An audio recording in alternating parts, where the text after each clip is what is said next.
मेरे चैनल में आपको खुशामदीद कहते हैं। आज हम डे 21 क्लास 10 फिज़िक्स पे बात करने जा रहे हैं, जो हमारा क्वेश्चन नंबर 1 है।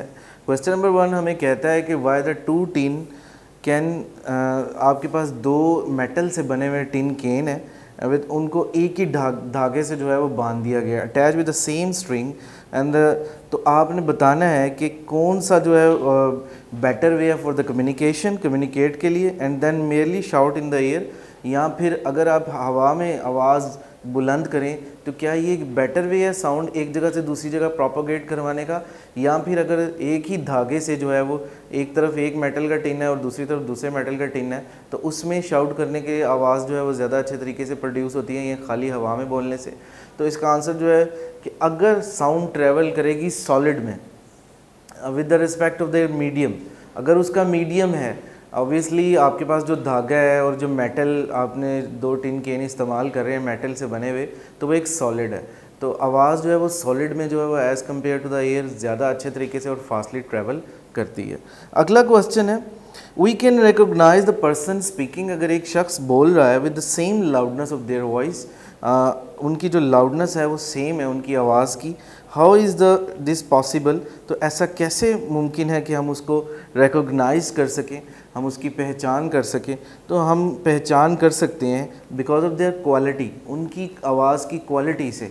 अब क्वालिटी क्या है, जैसा कि हमने अब चैप्टर के अंदर पढ़ा है कि हम किसी मध्यम तरीन ग्रेव और श्रिल जो है वो साउंड में जो डिस्टिंग्विश करते हैं, फ़र्क करते हैं, तो इस क्वालिटी को हम उसकी आवाज़ की पिच कहते हैं।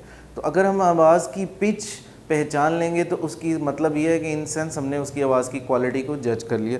तो ये एक तरीक़ाकार है जिससे हम आवाज़ या आवाज़ों की क्वालिटीज़ को जज कर सकते हैं। नंबर 3 क्वेश्चन है, you can listen to a friend round a corner, आप एक कॉर्नर से या एक किनारे से जो है वो अपने जो दोस्त को सुन सकते हैं, but you can not here with them, but you can not watch with her और ही, आप उसे देख नहीं सकते। उसकी क्या वजह है? उसकी वजह ये है कि जब साउंड ट्रेवल करती है तो कॉर्नर से या किनारों से टकराती है और टकरा कर मुड़ जाती है और रिफ्लेक्ट होकर आपके कानों तक पहुंचती है, तो आवाज़ तो आप सुन सकते हैं, लेकिन बिकॉज ऑफ द बैरियर, अब उसके दरमियान एक बैरियर है, रुकावट है, तो आप उसे वॉच नहीं कर सकते, आप उसे देख नहीं सकते। तो आवाज़ का वो अमल जिसमें आवाज़ जो है वो किनारों से टकरा कर इंसान के कानों तक पहुंचती है, इस अमल को डिफ्रैक्शन कहते हैं। तो डिफ्रैक्शन के अमल के ज़रिए जो है वो उसकी आवाज़ तो सुन सकते हैं, लेकिन चूँकि बीच में एक रुकावट है, बैरियर है, तो आप उसे देख नहीं सकते। Why must the volume of a stereo in a room, in a wall-to-wall carpet be tuned higher than in a room with the wooden floor? सवाल उसका ये है कि आपके पास एक रूम है उसमें वॉल टू वॉल कारपेट किया हुआ है, तो उसके अंदर आप जो है वो स्टीरियो का आवाज़ जो है वो ज़्यादा बुलंद कर सकते हैं, लेकिन अगर वुडन फ्लोर का कमरा है उसमें कोई कारपेट नहीं है तो उसमें ऐसा क्यों नहीं कर सकते? उसकी वजह क्या है? उसकी वजह ये है कि जैसे ही आप इस वॉल टू वॉल कारपेट के रूम में स्टीरियो म्यूज़िक चलाते हैं और जैसे ही आवाज़ आती है तो वो चूँकि कारपेट जो है वो अब्जॉर्बर है, वो साउंड को बहुत ज़्यादा अब्जॉर्व कर लेता है, तो आवाज़ जो है वो इतनी ज़्यादा अब्जॉर्व करने के बाद अपनी जो है वो लाउडनेस खो देती है, तो इसलिए आप उसको उस कमरे में जो है वो ज़्यादा बुलंद आवाज़ में चला सकते हैं। लेकिन एज़ कम्पेयर टू द अगर वुडन फ्लोर हो या फ्लैट सरफेस हो तो आवाज़ वहाँ पर आएगी और टकराएगी और रिफ्लेक्शन का अमल होगा, तो वहाँ ये पॉसिबल नहीं होगा। सो इसी वजह से वहाँ जो है वो सेंसेशन पैदा होगी और सेंसेशन की वजह से आवाज़ जो है वो आपको अच्छे तरीके से साउंड क्लियर नहीं सुनाई देगी। क्वेश्चन नंबर 5 पे आते हैं हम। क्वेश्चन नंबर 5 में वो हमें पूछता है कि a student say that the two term speed and frequency, अगर एक तालिब इल्म एक फ्रीक्वेंसी और स्पीड पे बात कर रहा है of the waves refer to the same thing, क्या ये दोनों एक ही जैसी चीज़ें हैं? What is your response? तो आपका इस बारे में क्या रिस्पॉन्स है, क्या आंसर है? तो speed and frequency are two different terms, ये दोनों ही जो है वो मुख्तलिफ मिकदारें हैं। स्पीड का मतलब ये है कि यानी एक बॉडी ट्रैवल करती है from one place to another place वक्त के कुछ लम्हों में, तो हम उसको स्पीड कहते हैं। जबकि फ्रीक्वेंसी क्या है?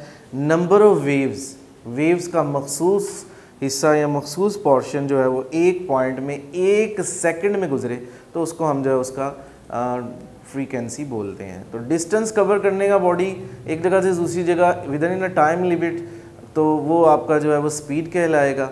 और इसी तरह फ्रीक्वेंसी जो है वो 1 सेकंड में जो है वेव्स का किसी भी पॉइंट से गुजर जाना, तो उसको हम फ्रीक्वेंसी कहेंगे। ये इसका मतलब ये दोनों मुख्तलिफ मिकदार हैं। और इसी तरह स्पीड का जो यूनिट है वो मीटर पर सेकंड है और फ्रीक्वेंसी का यूनिट जो है वो हर्ट्ज़ है। तो इसका मतलब ये है कि दोनों मुख्तलिफ मिकदार हैं। क्वेश्चन नंबर 6 में हम बात करते हैं। क्वेश्चन नंबर 6 कहता है कि the 2 people are listening in a same music, 2 लोग जो है वो एक जैसा ही म्यूज़िक सुन रहे हैं एट द सेम डिस्टेंस, एक ही फासले पर दोनों बैठे हुए, फासला उनको दोनों के दरमियान एक जैसा है। मसलन साउंड प्रोड्यूस हो रही है 10 मीटर के फासले पर, तो एक बंदा यानी जिसे मैं ए के नाम से जो है वो लेट कर देता हूँ, पर्सन ए जो है वो 10 मीटर के फासले पर है और पर्सन बी भी जो है वो 10 मीटर के फासले पर है। उन दोनों का जो प्रोपोगेशन ऑफ साउंड है जहाँ से वो पैदा हो रहा है वो 10 मीटर के फासले पर पड़ा हुआ है। तो दोनों जो आवाज़ को जो लिसन कर रहे हैं उनका डिस्टेंस जो है वो सेम है। दे डिसएग्री ऑन इट्स लाउडनेस, दोनों इस बात पर जो है वो मुतफिक नहीं है कि जो आवाज़ उन्हें सुनाई दे रही है वो उनकी लाउडनेस एक जैसी है। अगर उनमें से हो सकता है पर्सन ए कह दे कि मुझे ज़्यादा आवाज़ आ रही है, पर्सन बी कहे कि मुझे ज़्यादा आ रही है, या वो कहे कि मुझे कम आ रही है तो पर्सन बी कहे कि मुझे ज़्यादा आ रही है। सेम मतलब इफ़ेक्ट है। Explain how this could happen, ऐसा वाज़ह करें, इसकी वजाहत करें कि ऐसा क्यों है। अगर दो शख्स एक ही जैसा म्यूज़िक जो है वो लिसन कर रहे हैं और उनके दरमियान फासला भी एक ही जितना हो, the disagree on the loudness, वो लाउडनेस पर डिसएग्री होते हैं बिकॉज लाउडनेस डिपेंड करता है physical condition of the year of the listener. मतलब ये है कि अगर सुनने वाले के कान की हसासियत अच्छी है तो आवाज़ को वो ज़्यादा अच्छा और बारीकी से सुन सकेगा। ठीक है, मिसाल के तौर पर अगर एक ओल्ड एज शख्स बैठा हुआ है उनके दरमियान, वो 50 या 60 प्लस क्रॉस कर गया है, तो उसकी आवाज़ सुनने की सलाहियत as compare to the person who is much younger than to him और हर, उससे जो है वो ज़्यादा अच्छा जो है वो मतलब नौजवान है, तो नौजवान की जो सेंसिटिविटी होती है of hearing a sound is much better than to the old person. वो हेयरिंग साउंड जो है वो ओल्ड पर्सन के बूढ़े शख्स के मुकाबले में ज़्यादा अच्छी होती है। इससे मुराद ये है कि लाउडनेस का इन्हिसार सेंसिटिविटी ऑफ द ईयर है, कान की हसासियत पे है। जितना कान की हसासियत अच्छी होगी लाउडनेस उतनी ही ज़्यादा आपको अच्छी सुनाई देगी। क्वेश्चन नंबर 7 में कहता है is there is any difference, क्या आप बता सकते हैं कोई फ़र्क है इको में या फिर रिफ्लेक्शन ऑफ साउंड में। रिफ्लेक्शन ऑफ साउंड में और इको में कोई फ़र्क है, इसकी वजाहत करें। Yes there is a difference, इन दोनों में बहुत वाज़ह फ़र्क है। Reflection take any places, reflection जो है वो किसी भी जगह हो सकती है। At any distance from the denser medium at any time, किसी भी मीडियम में, डेंसर मीडियम में किसी भी वक्त में। But echo can heard after, लेकिन जो आवाज़ इको की आप सुनते हैं वो 0.1 सेकेंड के बाद आप सुनते हैं। लेकिन जो इसके मुकाबले में अगर रिफ्लेक्शन है तो वो कभी भी पॉसिबिलिटी हो सकती है, कभी भी हो सकती है। वो डेंसर मीडियम में भी आप जो है वो उसे उस डेंसर कसीफ वास्ते में भी सुन सकते हैं। बड़ा वास्ते को कहते हैं जिसका एरिया जो है वो बहुत ज़्यादा हो, उसमें आप आवाज़ सुनी जा सकती है। लेकिन अगर आप इको की कंपेयर करें उससे, तो इको जो है वो 0.1 सेकेंड के बाद सुनते हैं। तो ये दोनों के दरमियान एक वाज़ह फ़र्क है।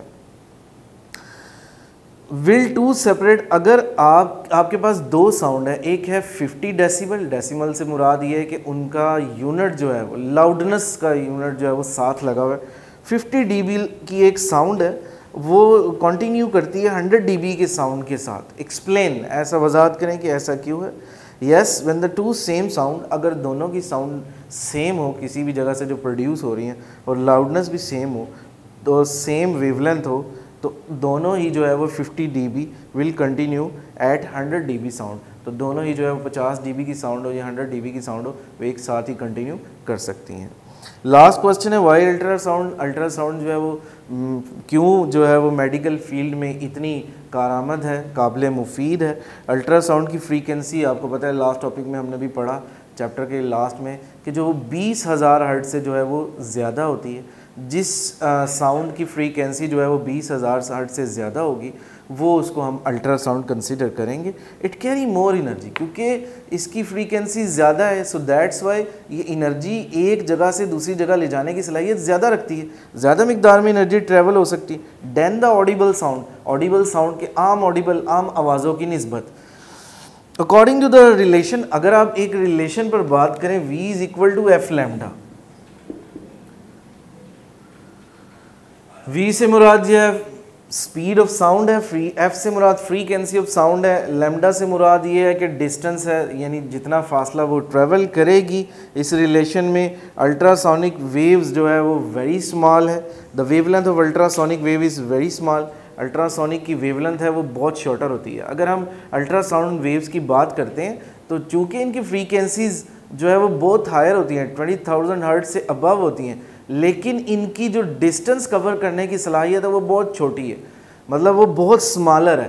मतलब अगर वो कुछ चंद ही किलोमीटर या सेंटीमीटर तक ये ट्रैवल करती हैं और ये जो है वो ज़ाया हो जाती हैं, इसलिए क्योंकि इनकी फ्रीक्वेंसीज जो है वो बहुत ज़्यादा होती हैं। तो इस खसूसियत की बिना पर अल्ट्रासाउंड को जो है वो मेडिकल फील्ड में इस्तेमाल किया जाता है। Thank you so much.